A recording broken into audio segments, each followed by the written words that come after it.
One race remains in the run to the Winstel Cup Series campaign. We're glad you're with us here for Winstel on ABN to kick off and round out this 2007 season. See the celebration going on at the moment. A salute to the community here in Atlanta Motor Speedway. 3 drivers in championship contention tonight. They can go any of those 3 directions. The reigning, defending Winstel Cup Series champion Jacob Potak leads by 5 before Michael Guest. Dylan Roberts 65 points away from the top of the board. He is still in play if the cards are played right here. 40 cars to kick out the end of the season. It's all here next on ABM.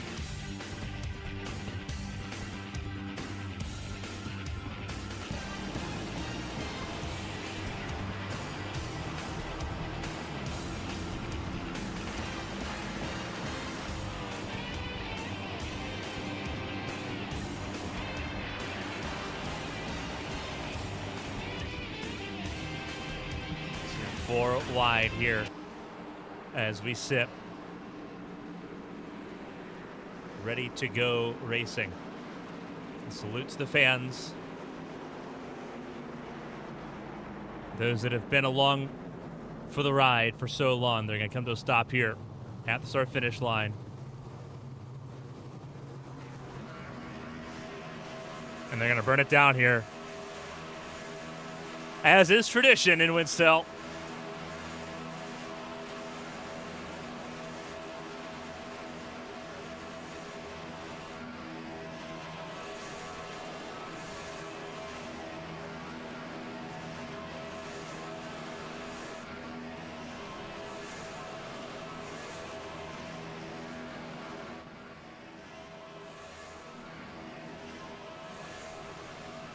Just kind of going through all the cameras here that we got for Atlanta Motor Speedway.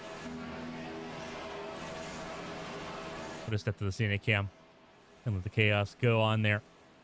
Before we get too awful carried away here, a huge shout out to our premier tier patrons over at patreon.com/ABN Studios. Trade Ups Logan, Dogman2935, Eli Sassick, Jason Scott, Alfred Denny, Weekend Tabby 22, Philip Snipes, Tyler Head, B-Dogs, Colin McDonough, Blue, KJ Gibney, J-Paw, Jake Potak, and June. Thank you all for your support. A lot of anniversaries coming up here next week as well. Glad you're with us, and glad you've been with us for most of you for either half a year or more on the Premier Tier side of things. If you're on the ABN Plus tier, your name is included at the ticker on the bottom of your screen for all of our broadcasts here on ABM. Also, a huge shout out to Advanced. You see them in the top right corner. We'll give you a better look here on the bottom right side of your screen. Advanced.gg is your place to find your official drink supplements of ABN. They helped us out an absolute ton over the last few months as we've gone through our battle. If they can help us, they can certainly help you out as well. So give them a check out and use the code ABN Studios to save 10% off of every order you place. They got sports shakers and stuff for the football season. Obviously, we got our Bingle sports shaker ready to go for this NFL campaign. They've got all 32 teams. AFC, NFC, take your pick. Big NFL news day as we sit 2 weeks away from the NFL kickoff. Winstel ending just in time.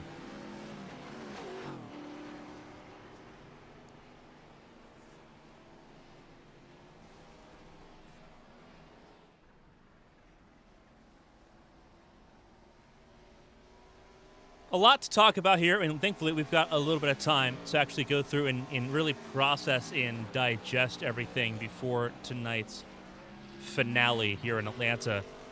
This is how the points stand going into this final race. It is a 5-point gap. Michael Guest, I think we misquoted. I think we said Jacob Potak led by 5. Michael Guest leads Jacob Potak by 5.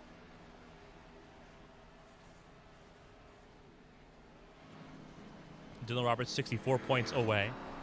Christian Budd mathematically still in with a shot. So is Emily Howell and Trupiano and Mauricio.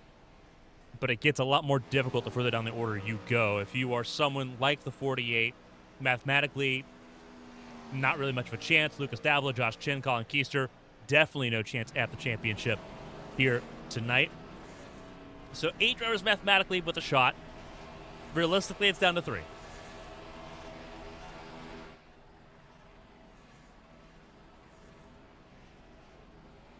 And even then, Dylan Roberts would need a little bit of help to make things happen there.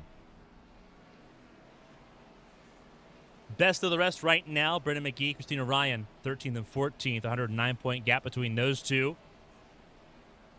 But it is still something that could be in play. Christina Ryan cannot fall further than 14th, so she's locked into the top 14 in points.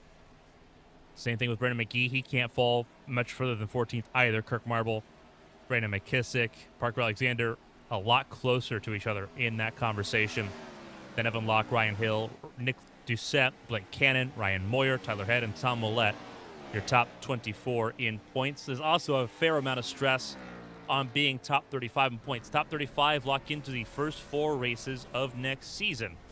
Philip Snipes right now, relative safety. Alex Bates, Andrew Ferry-Nares, Larry Pace, Brandon Coppinger, Chris Champeau, Tyler Murray, Craig Lautenslager, Jordan Barabee, Kyle Benson, and Mike Rasmus on the right side of that conversation right now. Brendan Cruz on the outside looking in tonight on this final race of the season. Can he jump back in to that top 35 conversation? We'll find out if that is the case. Those further on the outside, Jeff Yinich, Lucas Strayer, James Grantham, a lot of part-time drivers in this conversation. Thomas Lewandowski, Corey Steinhauser, Tom Wetmore, Logan Kress, Evan Melanson, Corey Cook, Ryan Daly, Ryan Andrew, and Zach Tyndall, your top 48.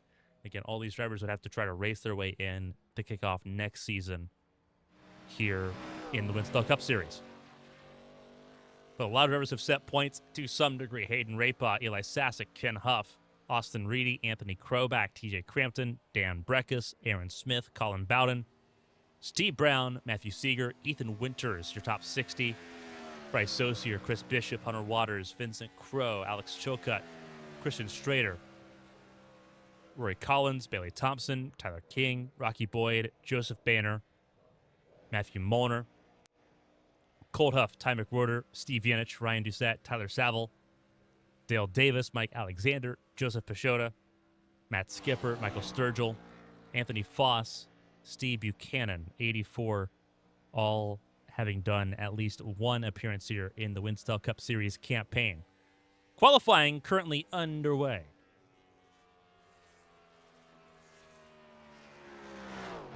We'll take a look as to who is where at the moment. Christina Ryan just now beginning a lap.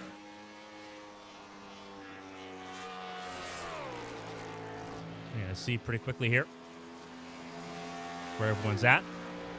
11 drivers set times at the moment. Currently, Jacob Potak is the fastest, but only 11 times on the board so far out of 40 that we're waiting to see. Christina Ryan at a turn 4 through the quad oval, letting it all hang out in the 84 car. Enough for only 14th fastest.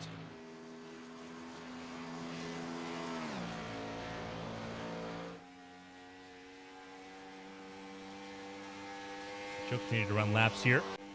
Josh Chen.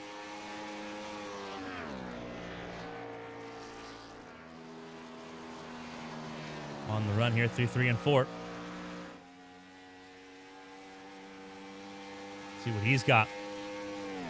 Round the bend. And he goes front row. Not a bad run for him. There's the 48 of Sean Pellig. Riding a paint scheme that won this race in real life in the hands of Jimmy Johnson. 11th fastest in qualifying, make that 12th as he gets leapfrogged by Blake Cannon. Austin Reedy now on a lap.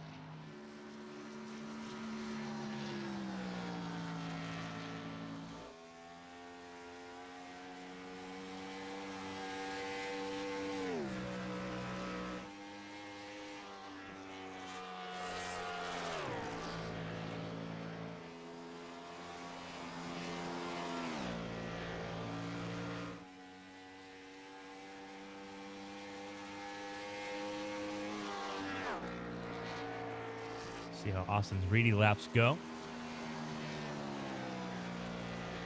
In the 96 for Hall of Fame Racing. Looks like a pretty decent lap time. Where does it put him, though? It fell off at the end. 29th fastest of 30 set lap times at the moment. Not a great start.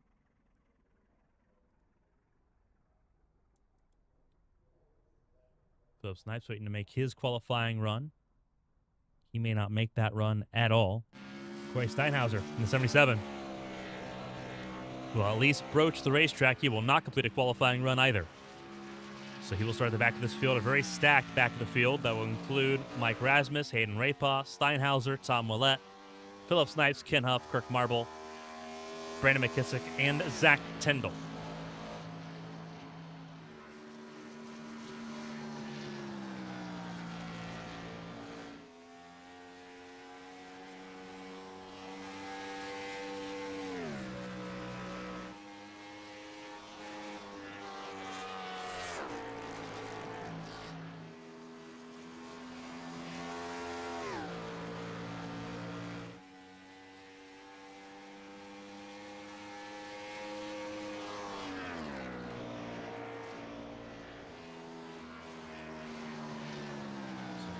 Qualifying will come to a close here, and it looks like he'll tag the fence just to be extra safe.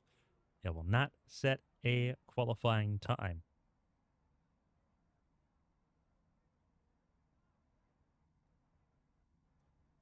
And with that, qualifying has concluded.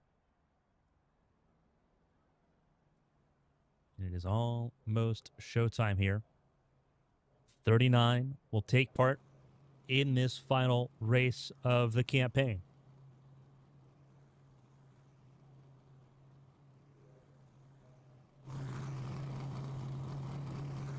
So let's run through the starting grid here in Atlanta. Jacob Potak, top of the board, 30.088. Josh Chen, Emily Howell, Blake Cannon, your top four. Had a Christian Budd, Lucas Davila, Michael Guest, Jose Solis Jr., Gabriel Mauricio, and Tyler Head. Your top 10, your first 5 rows, all in line there. Dylan Roberts, Craig Lautenslager, row 6. Andy Trupiano, Sean Pellig, row 7. Ryan Moyer, Tyler Murray, row 8. Row 9, Kyle Benson, and Ryan Hill. Parker Alexander, Nick Doucette, they make up your 10th row in the field. Dennis Thomas Lewandowski, Lucas Strayer, Corey Cook, Brennan McGee. Your top 24, your first 12 rows. Row 13, Alex Bates, Brandon Cruz in 26th. Christina Ryan, 27th, alongside Chris Champeau. Those two had a couple run-ins in Richmond a few weeks ago. Austin Reedy, James Grantham in row 15. 20th and 30th in the field, Brandon McKissick. Mike Rasmus begins those that do not set qualifying times. Kirk Marble, Philip Snipes, Evan Melanson, Tom Willett, Zach Tyndall, Corey Steinhauser, Ken Huff, Hayden Rapaw. Your full field of 40. Melanson will not take the start for this event. The starting grid will run at the bottom of your screen. If you need a bit of a glimpse as to who's running what, it is the green and yellow number 24 for Jacob Potak in this race alongside Josh Chen. Davila ready to go in the 19 car in row 3 as well. The Cobalt Tools number 48 of Pellig in row 7 in 14th place. Got the Jim Beam machine of Ryan Hill, row 9. And a unique look for Lucas Strayer, that 41 car for Chip Ganassi Racing.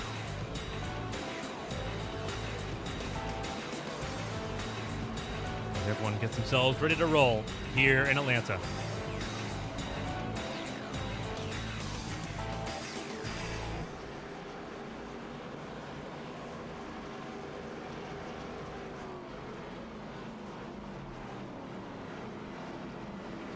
"20 rows of cars, and it's time for us to get ready to go racing." We are so glad you're with us for what should be a wild final race of this campaign. 21 races next season. This is 20 of 20 for 2007.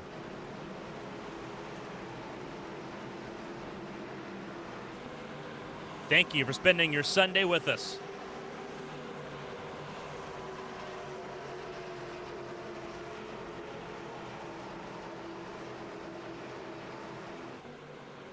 Jacob Potak, the reigning champion, on pole position, trying to go back-to-back. The green flag is out, and we're racing in Atlanta.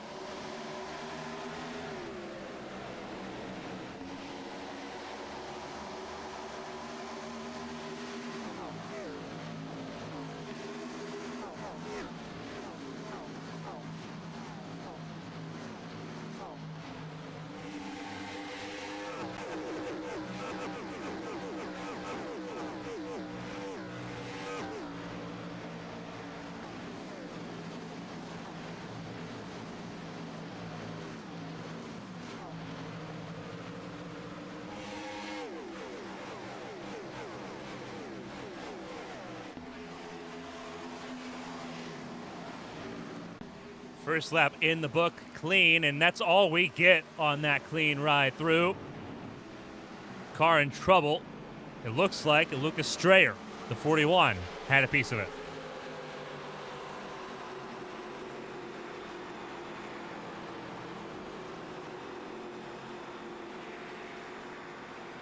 Let's take a look at what happened here to the 41. Our first caution on lap 2.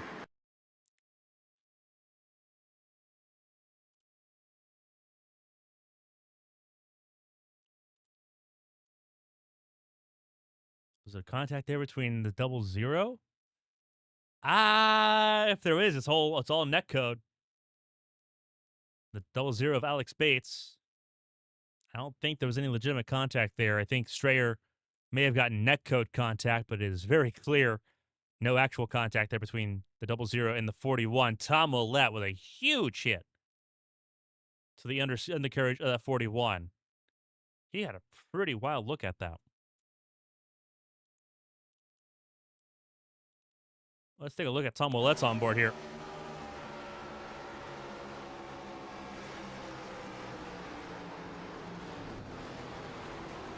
Unfortunately, not a whole lot you can do in that situation. We're on board with Alex Bates as well.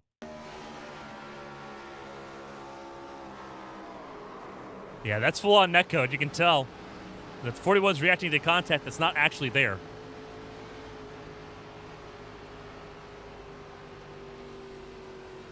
And that is, I think, super unfortunate. On board Lucas Strayer.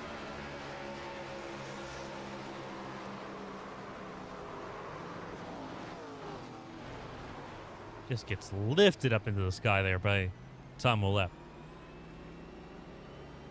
Christina Ryan did have a close call there. See if we can grab an onboard there from the 84. There you go. The 41 just pivot and spin. Good avoidance there by the most popular driver.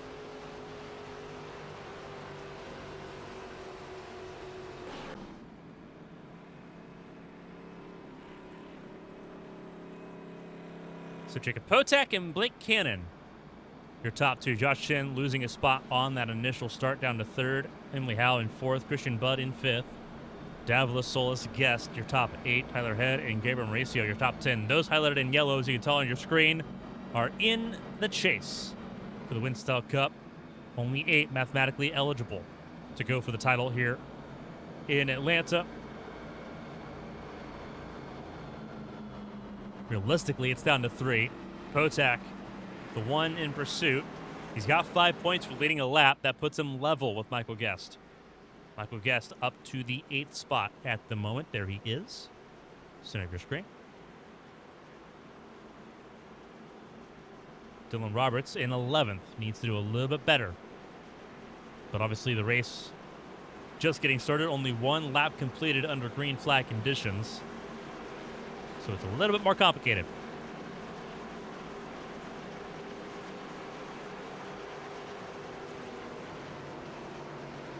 Tom Ouellette coming back out of pit lane. So is Ken Huffs. 37 on the lead lap. That car on the inside lane is Zach Tyndall.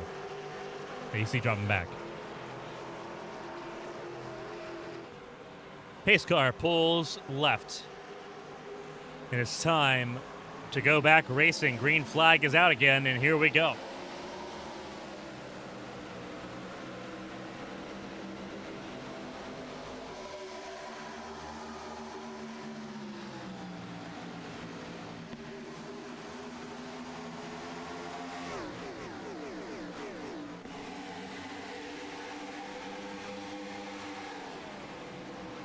Kotak leads into 3. Josh Chin in 3rd. Christian Budd trying to take 4th away from Emily Howe. As they sit side by side, alongside them is Jose Solis Jr. and Lucas Davila, the Argentinian, in the 19 car. Also running in the top 10, Tyler Head in 8th, Michael Guest in 9th, Gabriel Mauricio top 10 is how things sit right now.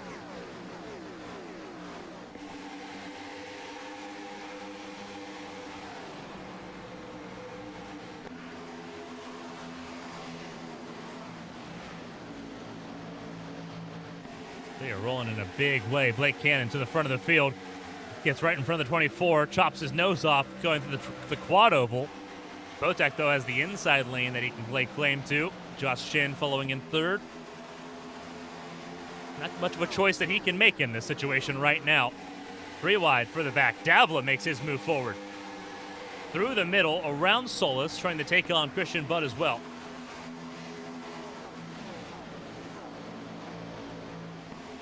Everyone letting it hang out there just a little bit. Michael Guest and Gabriel Mauricio really close to contact there between the 46 and the 5.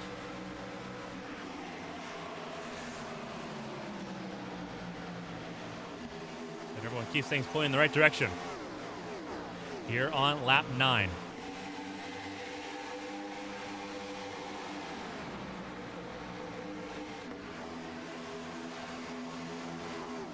Getting ready to start lap 10 here with Blake Cannon out in front of Josh Chen.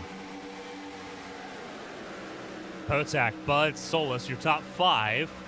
Keep an eye on that 19 at Davila. Tagged the fence there, but he is trying to run every possible lane he can to make his way forward in that Ray Evernham Motorsports Dodge. Still 3. Everyone letting things hang out right now. Very impressive at the moment. Cannon still leads, but it is a smorgasbord of cars and challengers behind him.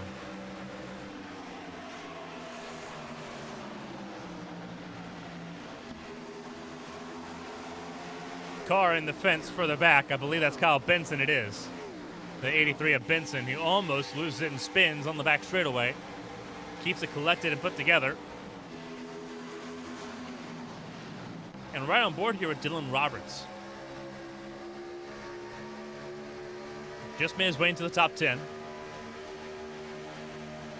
You can see the traffic here around Atlanta Motor Speedway. 1.5 mile racetrack. A lot of bumps around this racetrack. Michael Guest off to the left.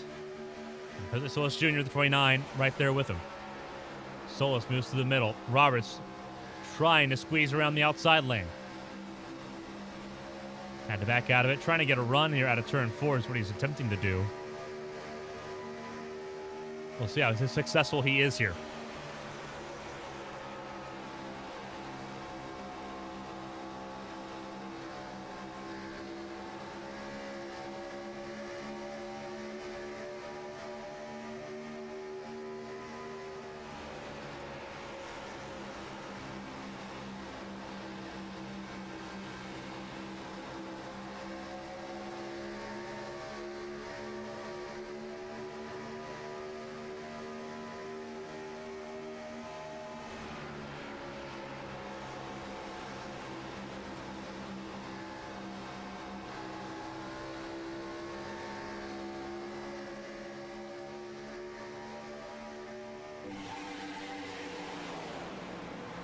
Trying to find another way around the 29 of Solis.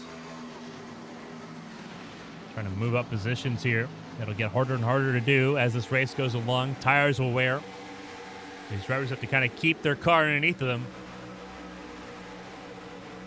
this entire stint, while also pushing 110% in this final race of the season.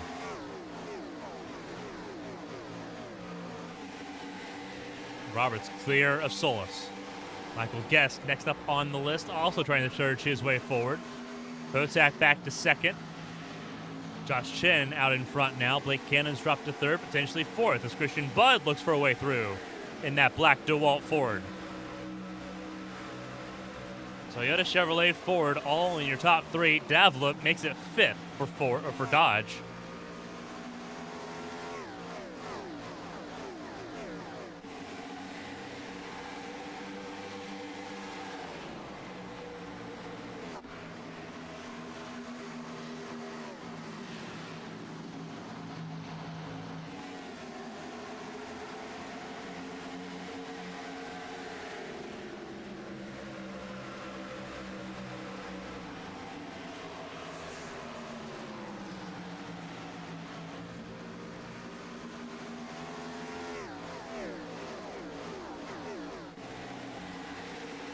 Further down the field, a lot of battling here further down.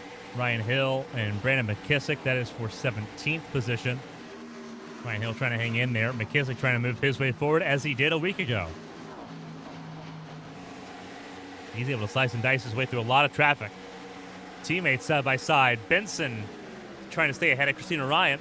Remember, he tagged the wall a little bit ago. See right now in the 20th spot. Christina Ryan in 21st. Trouble further back. Corey Cook. He's on the apron. No caution, but he will likely go a lap down here.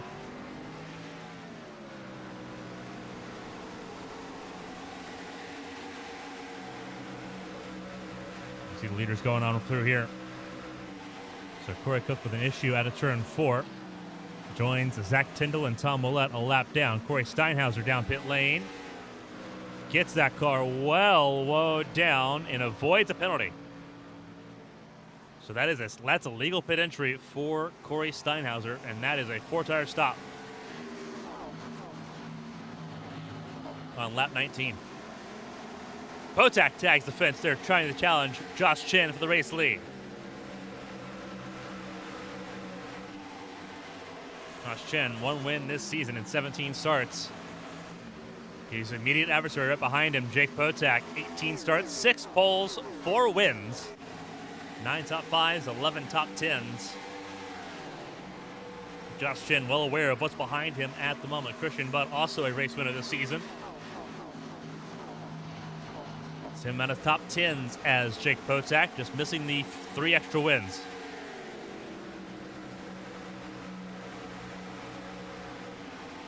Jacob Potak wants that race lead back in that DuPont Chevrolet. And gets it with ease. Ease and confidence there. Car down in the apron and the foreground of your screen. That was Ken Huff in the 14, that waste management car for Ginn Racing.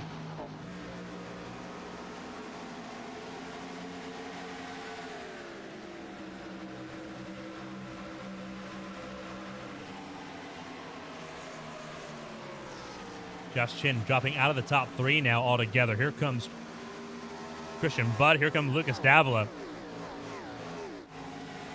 Davila clear for 3rd. Chen going to try to answer back, but he's got to worry about Blake Cannon as well in the 88. And Josh Chen, seems like his tires have clipped pretty hard in that 60 car for No Fear Racing. Now into threat from Michael Guest, who's gotten around Gabriel Mauricio for 6th. Dylan Roberts around Emily Howe for 8th in that Bud Chevrolet.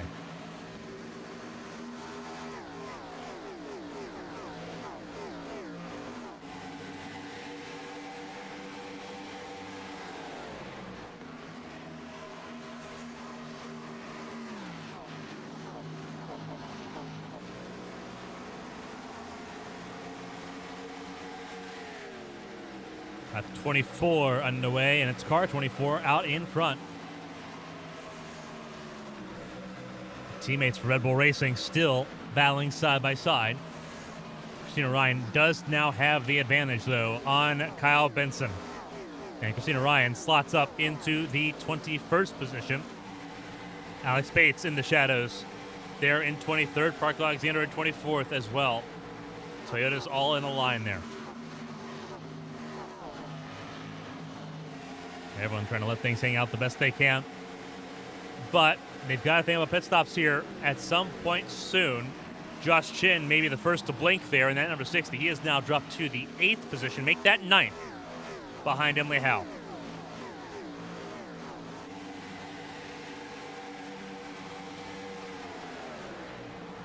Josh Chin looked comfy for a moment out in front. Those Goodyear tires have pretty well gone away. And Josh Chin now in a significant amount of trouble, potentially falling out of the top 10. Battling Howe for 9th. Trupiano's there in 10th, the 06 car. And Tyler Head's 11th. Got the 48 of Peleg, got the 29 of Solis, all in the conversation right now. As they enter turn 3.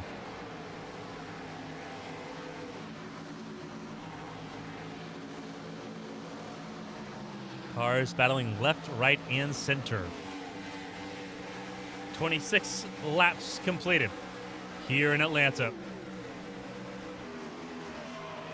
Steve Steinhauser leaving pit lane after spending about 4 minutes on pit lane for repair. Chris Champeau down pit lane now, and that looks like a standard stop for the 22. Is that a standard stop? Yes, it is. 14.3 for Champeau. Meanwhile, some of your leaders have now come in. Solis has come down pit lane. Kyle Benson has, I believe, had a spin. No, James Grantham's the one that spun. The 38 is the spinner. So these should be 4-tire stops. 14.3, 14.5 seconds for the group. No one being brave there. Makes that make a lot of sense. Lucas Davila down pit lane now. Pit stops underway for the first time under green flag conditions. You're on lap 29 of 80. And Christian Budd has caught up to the 24. Two former champions of the series. Potak trying to go back-to-back here in Atlanta. Reigning champion leads the way, but the pressure is still on. Roberts up to 4th. Michael Guest in 7th, so Dylan Roberts has saved his tires a decent amount to now put on a charge to move closer forward. He's gotten around Mauricio. Michael Guest under threat here still. I'm going to have to make the assumption that a pit stop's not far away from him either. He is beginning to have a cliff off. We talk about cliffs and valleys. With tire wear, it's sort of how much you use those tires across the run. If the pace drops off significantly, like what it has for the 60 and the 46, we call that a cliff.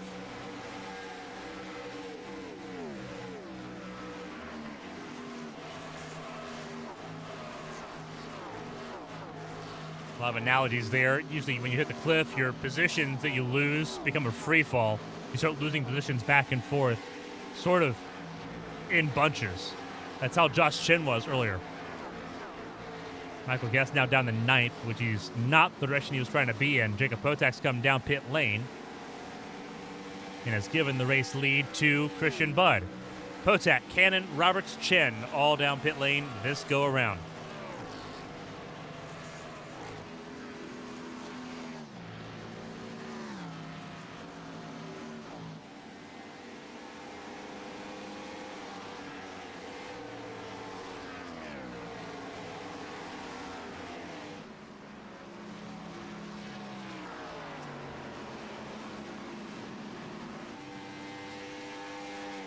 But down pit lane this time, and most leaders come with him. Contact further back, and that is McKissick that entered a half slide. No penalties, though. So no insult to injury there. Nick Doucette, now you're a race leader. There he is at the front of the field. Car in the fence. That was, I believe, Mike Rasmus, the furniture row machine that tagged the fence and almost spun, saved it, did a great job doing so. But that was terrifying. Doucette comes down pit lane this time. Hayden Rapaw could inherit the race lead here in the 58 and grab 5 extra bonus points, as he is so keen to do often here in Winstel. And Rapaw will cross the line as your race leader. Jose Solis Jr. will take over the race lead. Potentially, it's between him and Lucas Davila. They were two of the first ones that came down pit lane, and here they are duking it out side by side.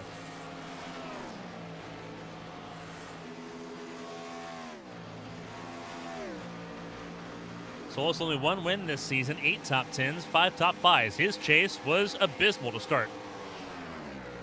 Got on the right track a week ago.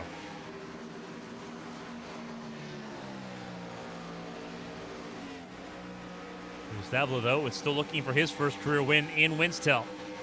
1 pole, 1 top 5, the podium over Watkins Glen, which he said was one of the best moments of his career. When we talked to him in that post-race interview, he did a lot of work in Watkins Glen in New York during the summer. And here he has a chance to go for the race lead when Hayden Rapaw comes down pit lane. Hayden Rapaw came down pit lane under caution, so he can go a few laps longer than those that had to come down pit lane that did not pit on that first caution of the race. But Davila out in front and clear at the moment. Tyler Murray also made an earlier pit stop there. He's up to 4th right now. Obviously battling with Jacob Potak. That's a battle that he's going to lose 9 times out of 10. But he was in that conversation. He's still top 5. McGee there in 6th, Blake Cannon, Dylan Roberts in 8th, Lewandowski in 9th, Christian Budd in 10th. And they'll all gain a spot here. Tyler heading out at 10th. But a very tight fight with Josh Chen in that 60 car, as the first green flag pit stop sequence has now officially been completed. Lucas Davila out in front, leading the way in the number 19 Evernham Motorsports Dodge. That is Philip Snipes in that gold Miller Lite machine just up the road from him. Snipes is the last car on the lead lap in 30 seconds. Solis, Potak, Cannon, all separated by a decent chunk of change. We'll see if that changes as this run goes along. It should. Tyler Murray in that 07 in that Jack Daniels machine being swallowed up. Passed by Potak, Cannon, and Roberts. Christian Budd, Josh Chen next up on the list.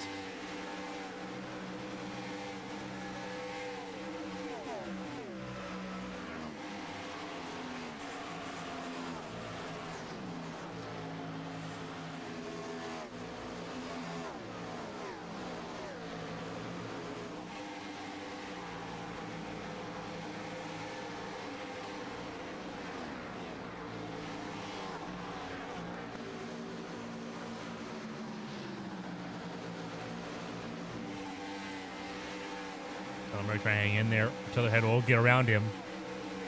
And that'll be for 8th. Murray down the 9th. Lewandowski on the charge forward. Looking for that 9th spot as well now. Your biggest mover in this race is Kirk Marble at the moment as we reach the halfway point in Atlanta. Was as low as 33rd, now sitting in 14th place. He is on the charge right now in that 09 for Phoenix Motorsports. Trying to chase down the 06 of Trupiano. McGee in 12th, up 12 spots. Mike Rasmus up 16 spots, but he was as low as 36th. And you see him falling backwards a little bit. Michael Guest, Emily Howe, all trying to make their way forward, as is the 99 of Craig Lautenslager.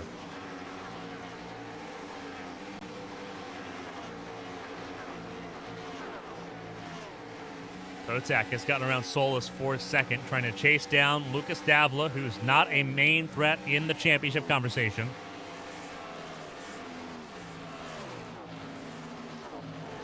Potak led 16 laps early on in this race. Lucas Davla's led 6.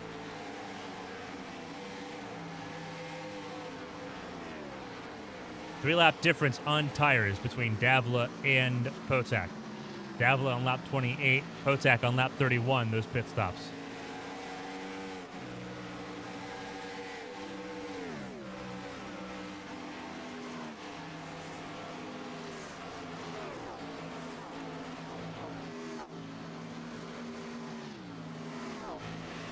Potak up near the fence, as close as you can get, to try to take that lead away, and he does. Not a whole lot the Argentinian can do as he gets dropped to second. Davla now has to worry about, once again, Solis in that third spot. Dylan Robertson fourth, Christian Budd in fifth, Blake Cannon, Just Chin, all in the wings, trying to move themselves forward here in the second stanza of the race. 2 pit stops expected. We've done one more to go for the entire field tonight.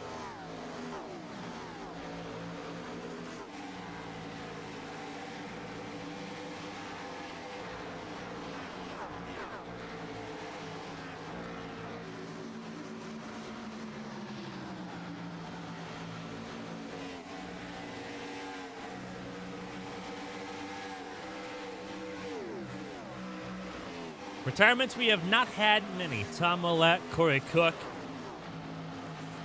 and Austin Reedy. The 3 retirements in this race so far.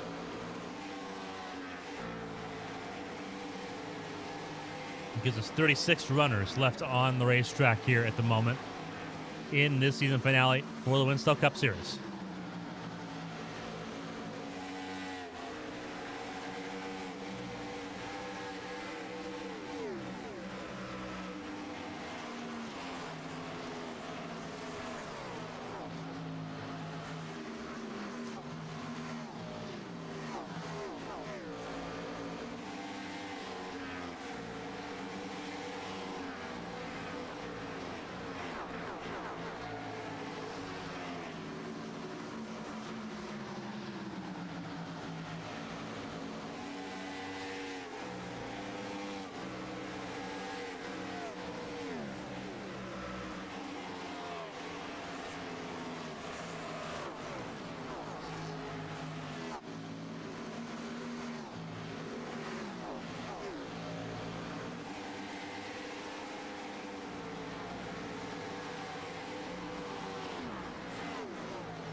Approaching 30 laps to go here in not too far of a time span.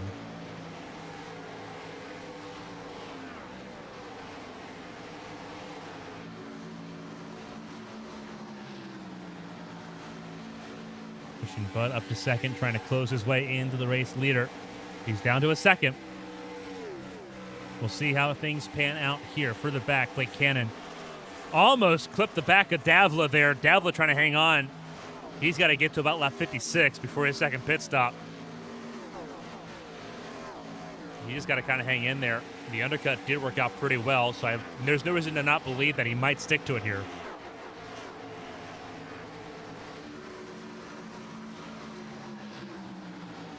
Further down the running order, looking to see what position battles we have further back. Christina Ryan's made her way up to 18th around Tyler Murray, chasing down the 99 and the 80. That is Lautenschläger and Lewandowski that she's trying to chase down at the moment. She has left her teammate behind. Benson down in 27th right now, behind Nick Doucette. There he is. He's actually dealing right now with Ryan Moyer in the 31.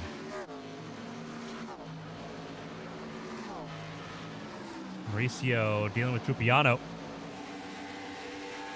That is also for position here. 30 laps to go here in Atlanta and in the Winstel Cup Series campaign this year. Mauricio trying to hang in there. He got into the wall there and it broke loose. You saw him fishtail trying to survive there. And they still side by side with Trupiano.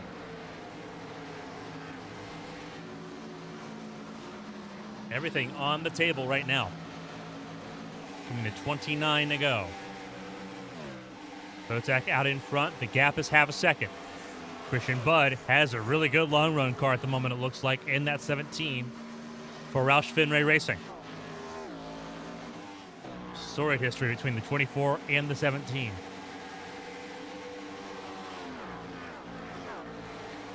Here they are at the front of the field once again. Potak out in front of Christian Budd. Two former champions. Jacob Potak trying to become the first champion in modern Winstel history to go back-to-back with titles. Won his first title last year with Bill Davis Racing. Moved over to Hendrick to drive the DuPont 24. It was a rocky start for the 24. Found his footing mid-season and has blazed the trail since. But Christian Budd has a really good long-run car. He has closed down 3/10 is now the gap. Look at Dylan Roberts. Dylan Roberts trying to do what he has to do here. 64 points outside of the championship fight going into this race. Michael Guest in 6th. He's in between the two. Pit stops beginning early. Murray, Rasmus, McGee, all down pit lane. They were also early on the gun last time as well. So this is not necessarily a big surprise. Here comes Christian Budd battling for the race lead with Potak side by side through the quad oval. Potak has that lap, but it's not by much. Here comes Budd. And Christian Budd slides on through.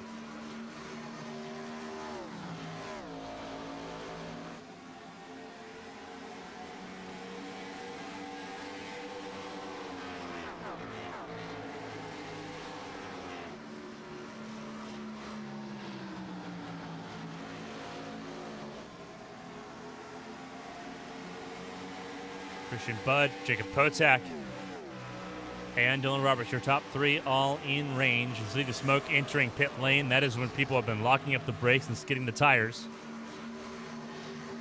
Everyone trying to push the envelope just a little bit on the second round of pit stops, which should be the money stops, unless the yellow comes out here. Tyler Head, Thomas Lewandowski, Alex Bates, Christina Ryan, Kirk Marble, all down pit lane right now. Blake Cannon, Jose Solis Jr., Lucas Dabla, Hayden Rapa, Brandon Cruz, Tyler Murray. Sorry, Hayden Rapa is yet to come down pit lane. Everyone else from 17th on down has come down pit lane. Trupiano down pit lane this time. Champeau down pit lane this time. And Potak has dropped down to 3rd. Well, we've been looking at the pit deltas. So Christian Budd now out in front and looking to extend the gap. 7/10, make that 3/4 of a second. And Potak down pit lane this time, cuts his losses early.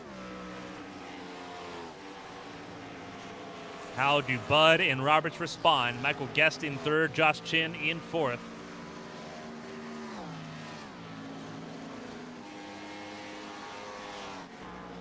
This is going to be a wild run to the finish to end out this season, as we thought it would. And here comes Budd down pit lane, as is Roberts. So they both come down pit lane. Michael Guest comes down pit lane. Josh Chin as well. Emily Howe comes down pit lane. The 48 of Sean Pelley comes down pit lane and almost overcooks it, but gets through there and saves it. What a save. McKissick stays out an extra lap because, remember, he got spun on his first come down pit lane back on lap 31. So he saw the writing on the wall and goes an extra lap. He will lead a lap as well. So 5 bonus points will go to the 42. And assuming he will come down pit lane this go around with a lot less traffic in front of him. And indeed he does come down pit lane. Blake Cannon now out in front, battling Jose Solis Jr. and Lucas Davila, your top 3. They all came down pit lane on lap 54. So they will have the oldest tires in the field here. Tyler Head on lap 55. Also ahead of Jacob Potak. So Potak's got some work ahead of him right now. Christian Budd's not going to have it easy either. He's got to work around Andy Trupiano in that 06.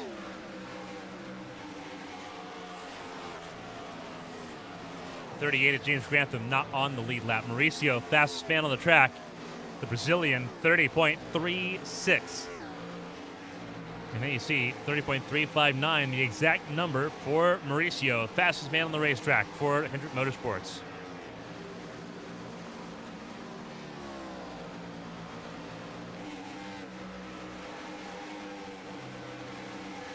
Potak's gotten around Tyler Head. Christian Budd getting around Trupiano. Philip Snipes just trying to stay out of the way. Josh Chin, new fastest man on the racetrack this time around. 30.232. He sets the bar even higher. Blake Cannon out in front. The question is not if, but when does Potak and company catch up to this front three? With less than 20 laps to go here in Atlanta. Potak gets around a lap car. I believe that was the 77 of Steinhauser. It was. Potak in fourth. He is going to hit a wall at the wrong time, unless you're Christian Budd, in which case it's the right time. Because Potak has to work himself around three cars now. Last time it was just having to work around Solis and then Davila. Now you've got to work around all three, plus the lap car is Zach Tyndall. And time is of the essence.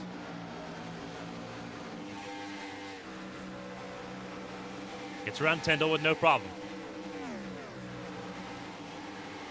Now how does he approach these three cars in front that are not going to want to give up this race lead?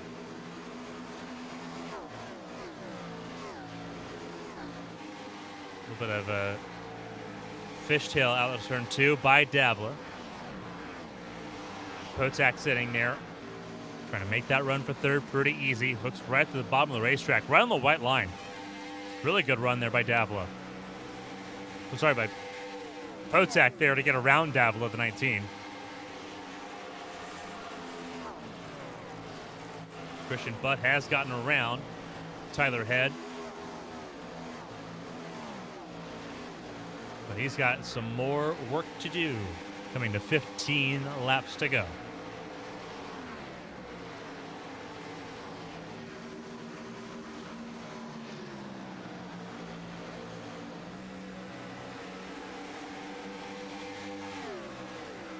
.15 to go. And Potak will slice and dice his way to the front of the field with 15 to go. And that's now a tall task for Christian Budd to try to catch up to.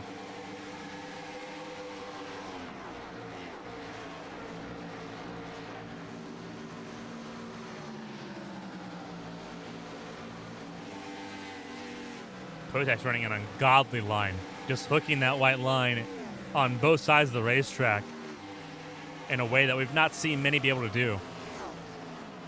Really impressive to watch there for Potak in the 24, who wants to grab this championship with a win.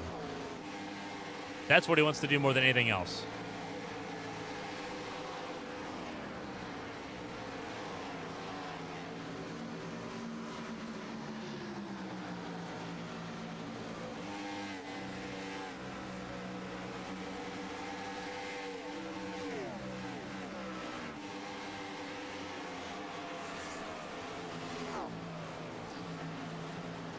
Tires getting to gravitate up the racetrack a little bit as Cannon battles with Solis. Christian Budd has arrived on scene, as has Dylan Roberts. They've both gotten around Davila. Solis trying to get himself clear of the 88. He does, but not before an immediate response from the 88 of Blake Cannon, and they both get passed by the 17 and by the 8.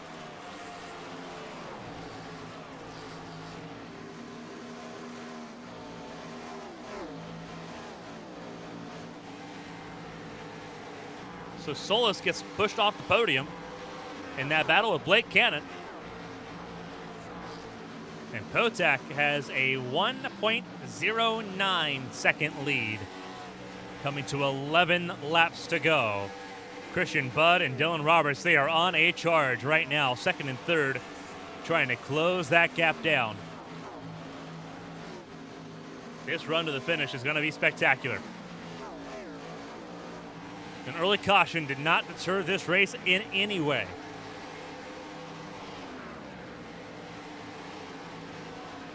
And we still have a dogfight at the front of the field.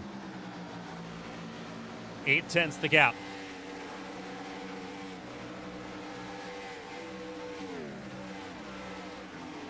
Did Christian Budd use too much of his tires?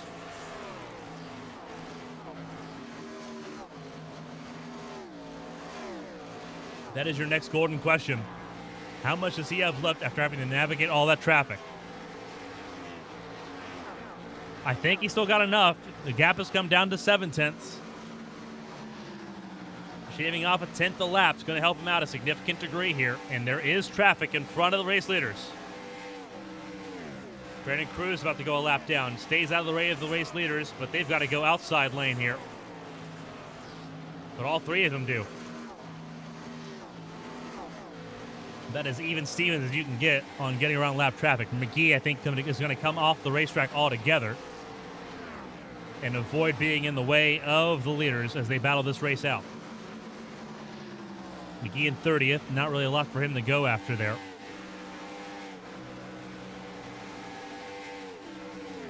Less than 7/10 the gap, so things stalled out a little bit that last lap with the navigating of Cruz. Now they're back in full swing. Gap's coming down more and more. 6/10. 0.62. Coming to 7 to go. It's going to be a very close run to finish here. You need to be within about within about a half a second to start feeling the effects of the draft in earnest. He's not far from it. You see him, he's running right in the tire tracks of that 24.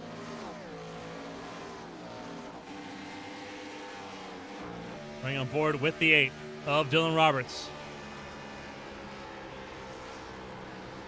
Running on board with him at the moment. All three of them in this conversation for the race lead. We might have another signature Atlanta photo finish, as we did when Larry Pace won his first race win 2 years ago. We could have the exact same situation here tonight, but this time between three drivers that have well and truly won multiple races and been in the fire. What we call the spotlight here in Winstel. Coming to 5 laps to go. All three, your top three. Line astern out of 4. Your top three separated by 5/10, by half a second. This is where you leave nothing on the table. Michael Guest in 4th. Unfortunately, he needs something dramatic to happen here. Otherwise, he has lost the championship.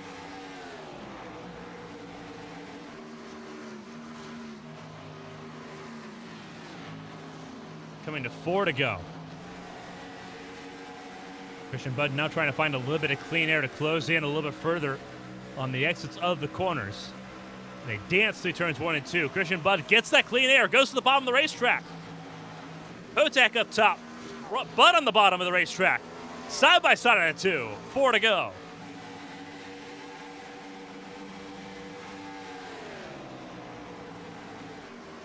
Potak's going to drive him hard. Christian Budd gets a little loose there.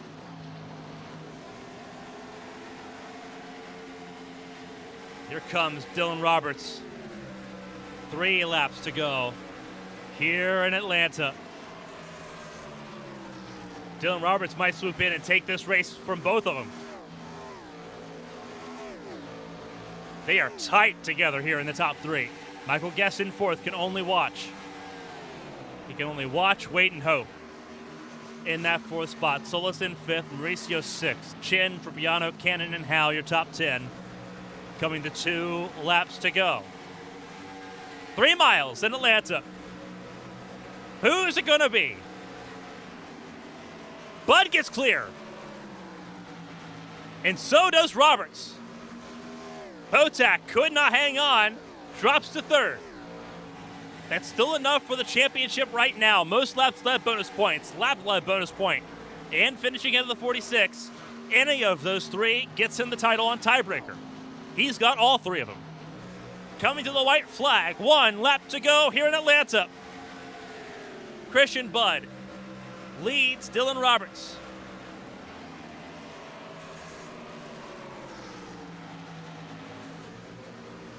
What are we going to get in this final mile and a half? Everyone dancing down the back straightaway. Through 3 and 4 for the final time. Christian Bud, Dylan Roberts, Jacob Potak. A thriller in Atlanta. It'll be Christian Bud who grabs victory here in Atlanta. Jacob Potak, back-to-back Winstel Cup Series champion in 2026. Bud wins the race. Potak defends the championship.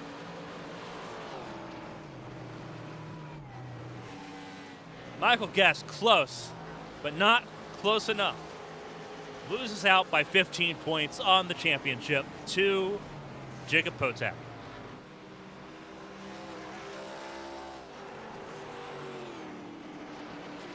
And you'll watch the burnouts here in just a moment from Potak and Christian Bud here.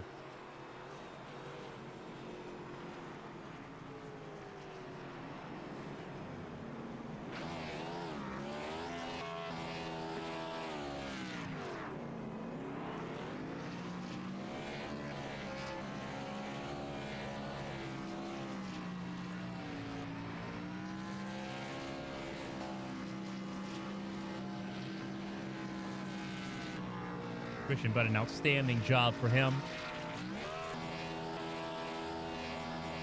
We'll hear from all 3 of our podium finishers here, including your reigning Winstel Cup Series champion for the 2nd year in a row, in Jacob Potak. See, there's Jacob Potak there on the quarter midget racetrack that's on the front straightaway here in Atlanta. See if he wants to do a burnout at all. 3rd place tonight. He's definitely earned the burnout as the back-to-back reigning Winstel Cup Series champion. First time in modern history that we have seen that. Does he do the burnout here? No one's really entitled to do so. He's going to circle back around.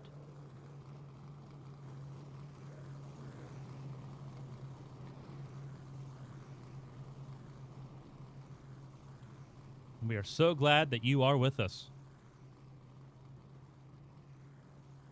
Look at some of the races coming up next here on ABN as you watch Potak sitting on the racetrack, seeing if he's going to do a burnout or not. A lot of races coming up here. So, HL Cup Series at Daytona, the Firecracker 400 tomorrow night as Potak begins his celebration as champion of the Winstel Cup Series this season. Tomorrow night, HL Cup Series at Daytona. You're not going to miss that tomorrow night.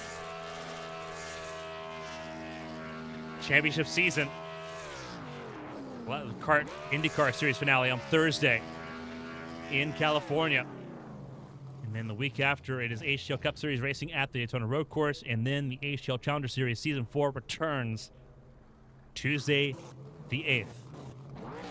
All of that here on ABM.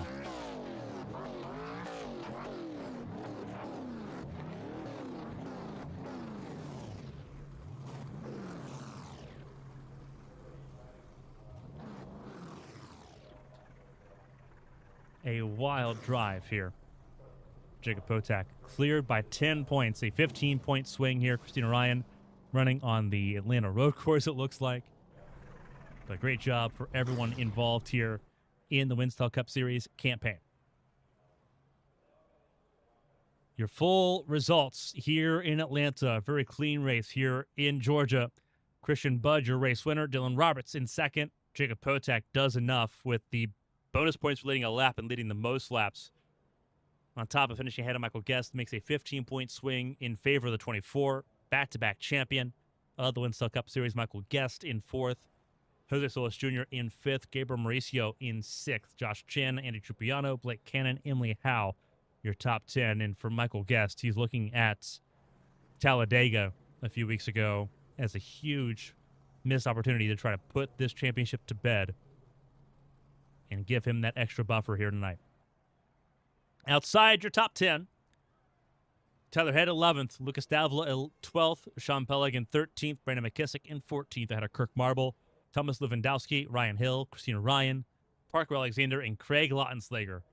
Your top 20 here in Atlanta to end out the season. Alex Bates, Chris Champeau, Nick Doucette, Mike Rasmus, Tyler Murray, Ryan Moyer, Kyle Benson, Lucas Strayer, Brandon Cruz, and Hayden Rapa, your top 30 in this race. Lucas Strayer, last car running on the lead lap. Brandon Cruz, first car, 1 lap down, 29th in this race. James Grantham, Zach Tyndall, Corey Steinhauser, a little bit rough on the edges for these drivers here.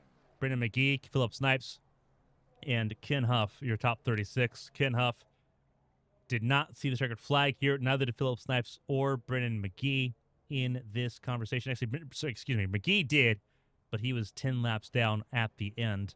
Snipes did not get to see the finish of this race. Ken Huff, Austin Reedy, Corey Cook, Tom Willett, and Evan Melanson also did not see the finish of this race. Melanson didn't see the start of this race, the only DNS in this event.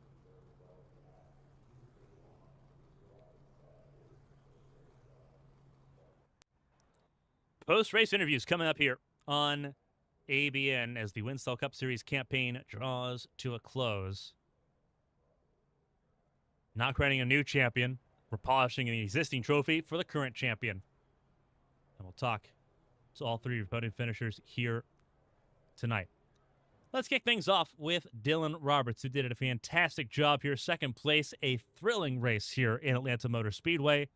Dylan, walk us through it. Obviously a long shot tonight, but we talked about it. This track certainly fit the vibe for what the 8 car was needing tonight here in a second place and a battle for the race lead that was absolutely epic. Walk us through that race, because y'all had a long green flag race to end out the season.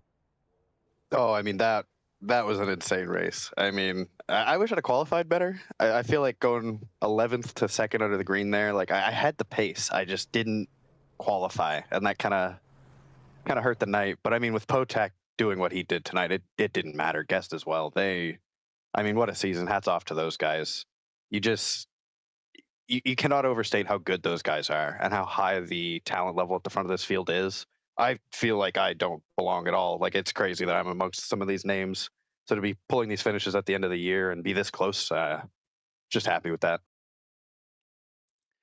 Obviously a fantastic season here in 2007, being third in the points there, being able to be a part of that race at the run to the finish here. Obviously, I think a lot of drivers are pretty happy with how the season played out for you. Walk us through this season for you in a nutshell, though, because it was a big uptick in performance there. The Winstel competition only gets harder and harder and harder, and that 8 car able to respond in kind to apply the pressure right back. Walk us through sort of how you feel about the season in whole. 20 races down, 3rd place in points. Not a bad effort once again for that 8 crew. I think for myself, it was incredibly up and down. I mean, I had a few more races this season where I ended up wrecked or just with bad finishes than prior years. I was a bit less consistent, but I feel like some of the highs were a bit higher. I feel like it kind of did come unraveled in the chase. I ended up with a pretty solid regular season. I think I might have actually been, 1st or 2nd seed going into the chase. And that all came together at the end. It was kind of a rough start, and I felt really good coming into the chase, right? Like, momentum's on my side. I'm running really good. And then just kind of a series of not the best races. Had my computer or my game crash there during Talladega before the last restart, which didn't help. And just I think I had 3 outside the top 10. So to be able to rally and come this close and have this uptick, I was starting to think, oh my God, did I just lose it? Like, am I washed? Is it over? But I guess there's still something somewhere. Maybe it's just these low grip tracks, but I'll take a 1st and a 2nd to finish it. I mean, what else can you do, right? Obviously, a great way to end out the campaign. An amazing battle there at the end of the race as well, with between you, Christian Budd, and Jacob Potek there at the end. Not much of a better way to end out the campaign than with 3 amazing drivers duking it all out for the win. Next season, going to be a lot of fun. One extra race, 21 races in the campaign. Obviously, a lot of updates between now and then, at least 2 updates to these cars between now and then. What's the general vibe going into next season for you in the 8 camp? Are we seeing you back in the 8 car next year? You've got a pretty good choice on that. Or do you possibly go for a different car number? Do you have any sort of vibes on where you might be going on that one? We'll have to see how silly season develops. I think we're going into '08, I want to say next year. Yes. So maybe it's maybe we're following Dale Jr. to the '88. Maybe we go over to Hendrick. Maybe we spice it up again like last year. You know, Mark Martin was fun last year, but I got to admit, I do feel home driving Dale Jr. I'd only have to compete with a couple people to steal him, but those two, I mean, they would be very worthy drivers of the car. So if they take them from me, they have my blessing, so to speak. But we'll see where we end up. Well, Dylan Roberts has the 3rd pick for next season's car choice based on points. So we'll see how things play out during this off season. Dylan, before we let you go and let you obviously celebrate with the Winstel community on another successful season and get ready for the football season coming up here in 2 weeks. If there's anyone to shout and say thank you to, the floor is yours. A phenomenal season, a phenomenal drive, 3rd in points, in 2nd place here in Atlanta for Dylan Roberts.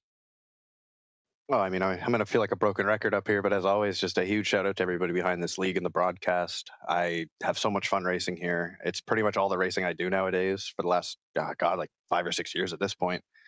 To have this every week, to have this level of competition, the races be as clean as they are on average, the setups as fun as they are. It's just a fantastic package that we have, a group of drivers, and I really hope to see most, if not everybody, here next year. Hopefully we can carry this momentum. Hopefully the updates are fun to drive and we don't lose kind of that extra spark that makes Winstel, and we can kind of still have our own niche and fun, and just looking forward to doing this all again next year. It's going to be a lot of fun to follow along with how the offseason goes. Dylan Roberts, 2nd place here in Atlanta, 3rd place in the championship, 64 points away.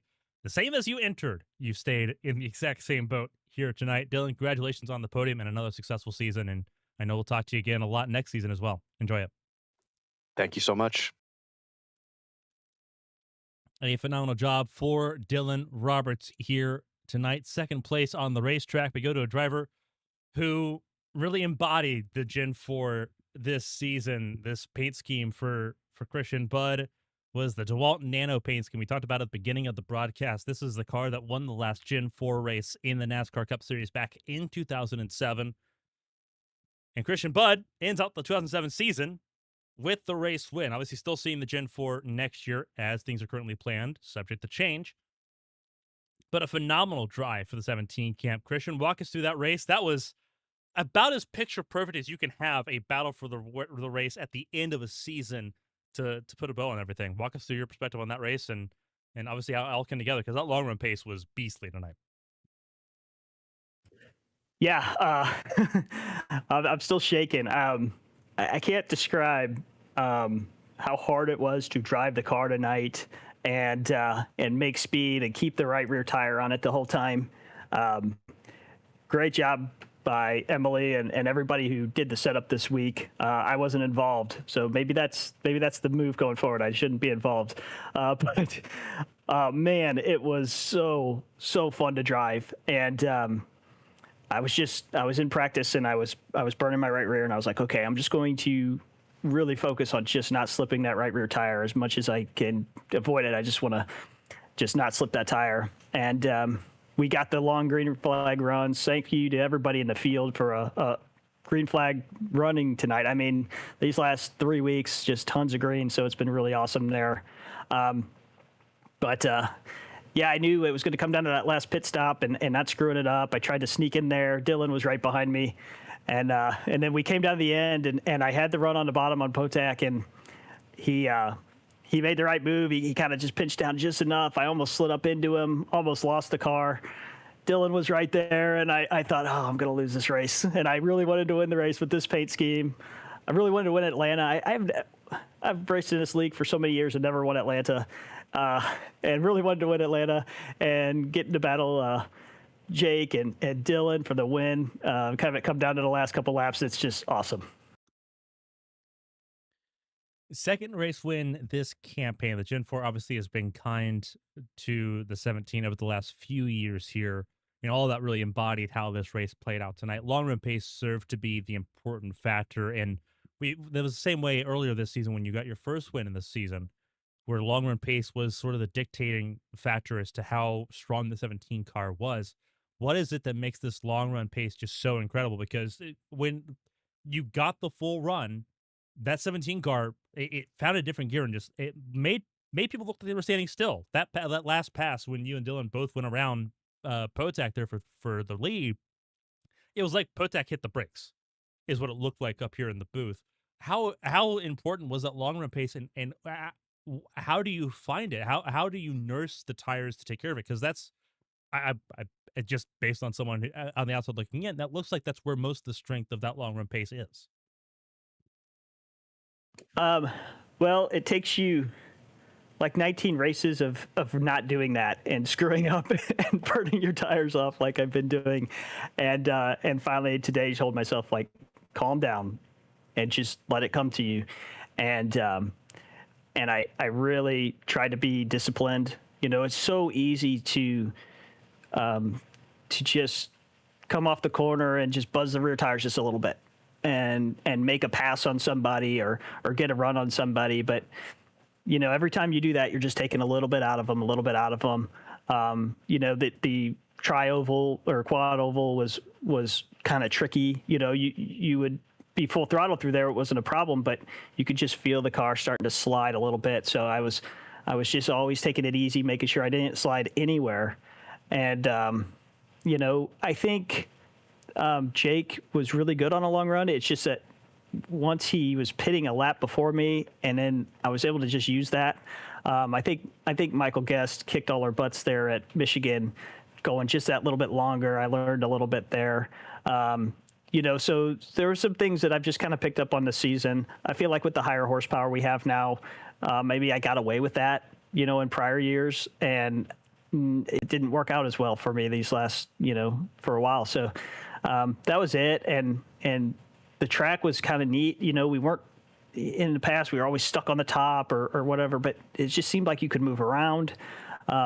So, you know, all of it kind of came together. I think Dylan maybe still had the better long run pace. I didn't even know where Michael Guest was, but apparently finished not far behind. So, you know, there's probably some people who's maybe doing a little better than me, but let's try to time it out to use all the tire up on that last run, use everything I had to try and get by Jake and get the win. And ultimately, it worked out here tonight. Second win of the season after winning in New Hampshire earlier on in this campaign. Another race that required a little bit of patience and a lot of strategy to make things work out here. Fourth in the points here this season. Not a bad position to be in, especially with how strong this Winstel field comes into every year. It seems like every year there's always new faces that emerge at the front of the field. This year was no different. That 17 car had to fight to stay up there. You talk about Michael Guest, who finished fourth tonight. One of those new faces that came in and impressed immediately. So the 17 car still strong as ever. 2008 looks to be a little bit more of the same if we go and use the 2008 sort of theme for next year. The Gen 4, the COT in the mix as things sit. Subject to change. We'll put that disclaimer out right now because a lot can change between now and next March. That being said, what's the optimism going into 2008? Because obviously you talk about we talk so often, not just on Winstel, but throughout the entire week across all of our broadcasts about the different struggles drivers will have encountering updates and changes to the cars between seasons. There's going to be 3 updates between this season and next season. The first update coming in a little over a week. And it's affecting these cars in particular. And there's been a lot of trepidation with that. That being said, this community's handled those changes year after year in stride. What is the confidence level? What's the optimism and when the outlook for how this offseason might look for the Winstel gang, and obviously for you as a driver trying to go back and try to grab another championship next season? Well, I'll say this. I have all the confidence in the admin team, in Emily and the setups and the way we build the cars. And, you know, the format and the drivers that we have in here, that we can have a good race kind of no matter what. We've seen what happens when we're dealt a bad hand. I felt like the end of last year, we really struggled with people being disappointed. I just, you know, I hope it's not like that. But you know, I want to stay positive about it. I feel like iRacing has learned a little bit since that Gen 4 launch, and I feel very confident in the car and having fun races and everything like that. I really think the COT for the short tracks just was so cool this year. The way we could make a little more contact. I thought these intermediate tracks with this car were just really fun. Super speedways, you know, we were talking about the O'Reilly car, that could still happen.